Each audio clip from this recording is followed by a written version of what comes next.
Hello, this is Brother Hernan Falcon at live po tayo ngayon dito sa SMX for WOSI WOSAS 2023 at kasama po natin, wow, one of the kilala natin po at laging tumutulong po pagdating po sa sports. Let's welcome the Executive Director of the PESO. Let's welcome Mr. Marlon Marcelo. Magandang araw, sir. Hello, hello. It's an honor na makasama po namin sa programa, sir. Thank you for having us. Okay, sir, pag-usapan natin itong PESO. Kailan ba siya nag-start, sir?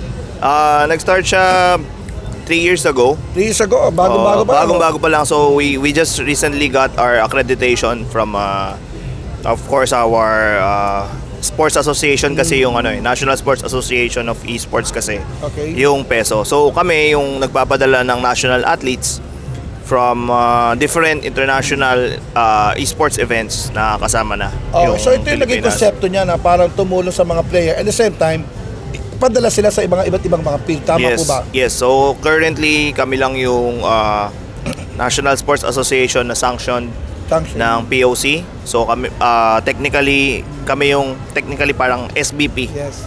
Kung SBP handles basketball, we handle esports. Okay. So ano ba yung advantage nito, sir? Itong mga player na pinapadala and what is the advantage na tinitraining natin yung mga player para mapadala sa ibang mga sports, sir?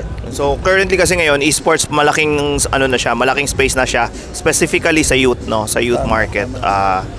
Out of the 100 million na Filipinos, we consider 45 million as gamers. So we call you a gamer pag naglaro ka ng kahit anong game. Oh, you're a gamer. Yes, sa cellphone mo, sa laptop mo, or sa console. If you have a PS5 or of course yung mga Game Boy, mga ganon. So technically gamer nang tawag doon. So sa Philippines, 45 million yung classified as gamers. Pero iba ang prestigious kapag sumali sa PESO. Yes, kasi if you become the national athlete or iba yun, what we call Team Cebol, kayo yung nagre-represent sa international events. And happy to say, last SEA Games, yes, sir, nagkaroon tayo ng 6 na medals from 6 different esports category. Okay, sir, ano pa yung gusto na ma-attain? 3 years pa lang tayo pero ang dami na natin achievement, no? Yes. So ano pa yung gusto pa nating mapuntahan at maging direksyon ng PESO, sir? Definitely, as of the moment where we just launched our office sa Mandaluyong, and we plan to promote esports the right way kasi may connotation kasi na pag gamer ka, hindi ka responsable, hindi ka nag-a-assignment, hindi ka gumagawa ng mga mga homework mo. Okay. We want to remove that stigma. Yeah, alright. Okay, sir, why you join WOSI WOSAS? Ano yung paano nagkaroon ng ugnayan ng WOSI WOSAS dito sa tinatawag natin mga PESO? Yung sa esports side kasi I was invited to hold Tech Talk.